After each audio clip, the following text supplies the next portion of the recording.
আমাদের দেশে প্রায়শই আমরা দেখতে পাই মেয়েরা কেন যেন শারীরিক এক্সারসাইজ যেটা এগুলো থেকে একটু দূরে থাকতে চান। ওবেসিটি বা স্থূলতার কারণে তাদের যে চর্বির কোষের আধিক্য যেগুলো ইন্ডিভিজুয়াল একটা ফ্যাক্টরি হাউসের মতো কাজ করছে ইস্ট্রোজেন হরমোন তৈরিতে।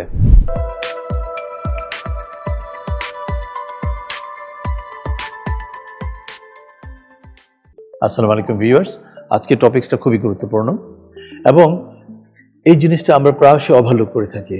ব্রেস্ট ক্যান্সার বেড়ে যাচ্ছে। এবছর থেকে খুদ ইংল্যান্ডে 7টা মেয়ের একজনের ব্রেস্ট ক্যান্সার হচ্ছে। বাংলাদেশে গত 10 বছরে 30% ব্রেস্ট ক্যান্সারের হার বেড়ে গেছে। অনেকগুলো ফ্যাক্টরের কারণে ব্রেস্ট ক্যান্সার হতে পারে। জাস্ট বিং ফিমেল, ওভারি রয়েছে, এস্ট্রোজেন হরমোন বেরোচ্ছে। এর পাশাপাশি যারা মুড়ির মতো জন্ম নিয়ন্ত্রণের বড়ি ইনজেকশন এগুলো ব্যবহার করছেন, যারা বাচ্চা কাচ্চা দেরিতে নিচ্ছে, ব্রেস্ট ফিডিং করছে না, যারা স্মোক করছে, অ্যালকোহল খাচ্ছেন এবং ইম্পর্টেন্টলি যারা এক্সারসাইজ না করেছেন এবং স্থূলকায় বা ওবেসিটি রোগে ভুগছেন, এগুলো কিন্তু সবই ব্রেস্ট ক্যান্সারের ঝুঁকিটাকে আরও বাড়িয়ে দিচ্ছে। অনলি 5 to 10% কেসের ক্ষেত্রে জেনেটিক মিউটেশন, যেটা পারিবারিকভাবে ক্যান্সারটা ছড়ায়, সেটা একটা ভূমিকা রয়েছে। তাহলে মেজরিটি ক্ষেত্রে কিন্তু এই যে এনভায়রনমেন্টাল বিভিন্ন অনেকগুলো ফ্যাক্টর এবং আমাদের লাইফস্টাইলের সাথে রিলেটেড কিছু ফ্যাক্টর রয়েছে, যেটা কিন্তু ব্রেস্ট ক্যান্সার তৈরিতে একটা বড় ভূমিকা রাখছে। আজকের টপিক স্থূলতা বা ওবেসিটি নিয়ে আমি কথা বলতে চাই। আমাদের দেশে প্রায়শই আমরা দেখতে পাই মেয়েরা কেন যেন শারীরিক এক্সারসাইজ যেটা এগুলো থেকে একটু দূরে থাকতে চান। স্পেশালি বিবাহ পরবর্তী সময় সাংসারিক ঝুটঝামেলায় ব্যস্ত হয়ে যায়, নিজেকে লুক আফটার করার সময় তারা দিতে পারেন না। এক্সারসাইজ কম করা, সেডেন্টারি লাইফস্টাইল, ডায়েট একটা ফ্যাক্টর, চর্বিজাতীয় খাবার বেশি খাওয়া, এগুলোর কম্বিনেশনে যে আফটার ইফেক্ট হচ্ছে শরীরের ওজন বেড়ে যাচ্ছে এবং এই স্থূলতা কিন্তু বিভিন্ন অসুখ, ডায়াবেটিস, হার্ট ডিজিজ থেকে শুরু করে হাইপারটেনশন আরও অনেক ধরনের অসুখে একটা বড় ভূমিকা রাখছে। Narrowing it down to breast cancer, এটা মনে রাখতে হবে যে স্থূলতা কিন্তু ব্রেস্ট ক্যান্সারকে বড় ঝুঁকি। কিভাবে? দেখেন, ফ্যাট সেল বা চর্বির কোষের মধ্যে থেকে যে হরমোনটা তৈরি হচ্ছে, দ্যাট ইজ কল ইস্ট্রোজেন, এবং যেটা মেনোপজ বা মাসিক বন্ধ হয়ে যাওয়ার পরে ওভারি থেকে ইস্ট্রোজেন হরমোন তৈরি বন্ধ হয়ে গেলেও ফ্যাট সেলস সেটাকে রিপ্লেস করে নিচ্ছে।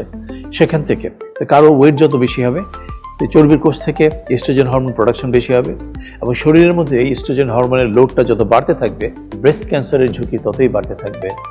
এটা ইম্পর্ট্যান্ট আপনাদের জেনে রাখা যে 83% ব্রেস্ট ক্যান্সার, যেটা তাদের চারিত্রিক বিশ্লেষণ করা হয়, কোর বায়োপসির পর যে ইমিউনোহিস্টোকেমিস্ট্রি করা হয়, সেখানে দেখা যায় ইস্ট্রোজেন রিসেপ্টর পজিটিভ 100 জনে 83 জনের।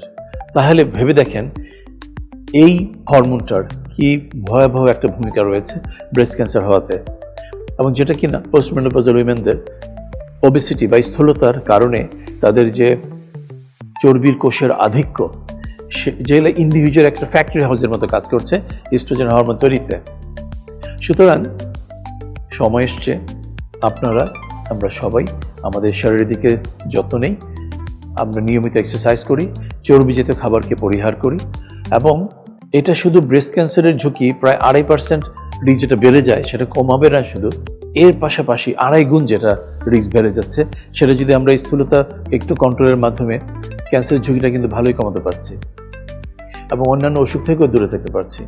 সুতরাং লাইফস্টাইল মডিফিকেশনের মধ্যে এই নিয়মিত এক্সারসাইজ এবং ডায়েট কন্ট্রোলের মাধ্যমে আমরা যদি স্থূলতাকে কন্ট্রোল করতে পারি, ব্রেস্ট ক্যান্সারের থেকে আলটিমেটলি মৃত্যু ঝুঁকি থেকে আমরা নিজেদেরকে বাঁচাতে পারছি।